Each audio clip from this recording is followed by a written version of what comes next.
Hi there everyone, welcome back to Press for Truth TV. Today is Friday, November the 16th, 2012, and there are some serious tensions escalating right now in regards to the Israeli-Palestinian conflict at the Gaza Strip.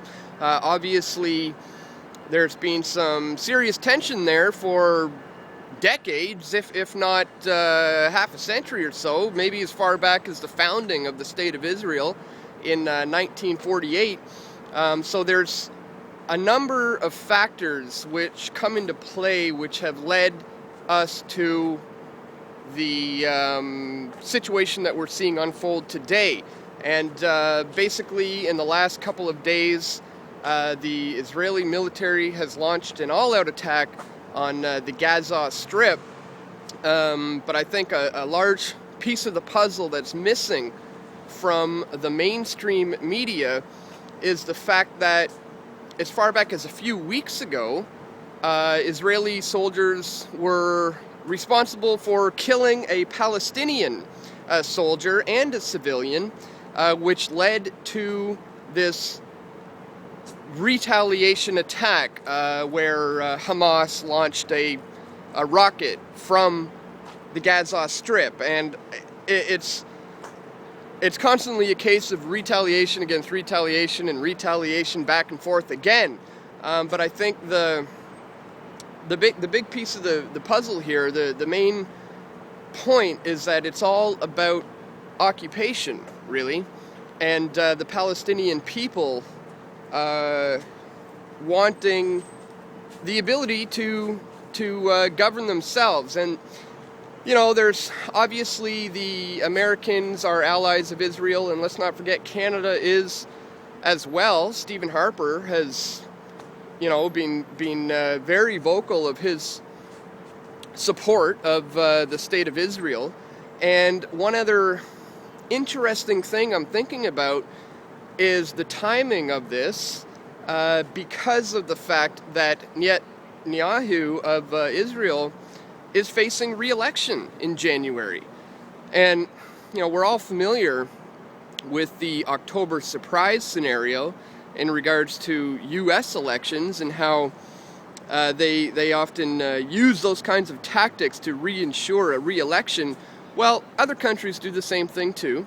And, you know, it's known that people are far less likely to elect somebody new in the middle of a crisis. People are not willing to take the chance of bringing in somebody new when their country is in the middle of an intense crisis. So it's interesting that this would happen directly right after the re-election of the allied Barack Obama, and also just before a potential re-election of Netanyahu. So it's very, very interesting. And again, this is a very complicated issue that's been building to this point for decades. So I guess all I can say is when you're trying to learn more about this ongoing conflict, and I'm not about to take this side or that side. I mean, you know, we know that the American government, the CIA, is responsible for creating groups like Al-Qaeda and supporting these extremist groups, the Muslim Brotherhood, Hamas. A lot of people don't realize Hamas was created by Israel in the first place. So the West is secretly supporting these extremist groups. So I guess what I'm trying to say is you just can't take it from the mainstream. Anything that you are learning in regards to the Palestinian-Israeli conflict from the mainstream media is likely false. So I would just encourage you to keep that TV off and to look online for sources of information in regards to this one. And as I said, folks, it is a very complicated issue.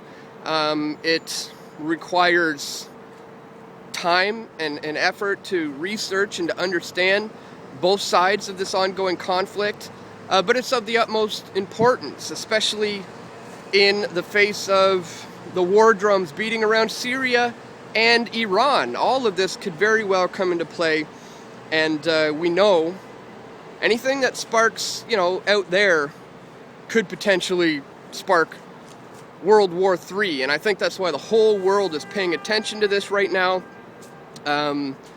because it is, again, of the utmost importance. But we certainly can't take it from the mainstream, because their propaganda is being proven false over and over again. And let's remember, we here in Canada and the US are allied with Israel, so our news stations are not certainly going to be painting them in any kind of a bad light, really. Again, I'm not trying to take this side or that side. I just want you guys to be wary of where the information is coming from in regards to the mainstream.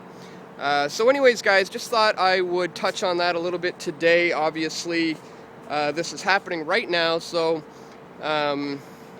we'll see how this develops in the coming days. But just some of my thoughts on that I wanted to bring to your attention today. And other than that, folks, I hope everyone has a great weekend. I want to thank you all for tuning in once again. And we'll see everyone right back here on Monday. Okay, take care.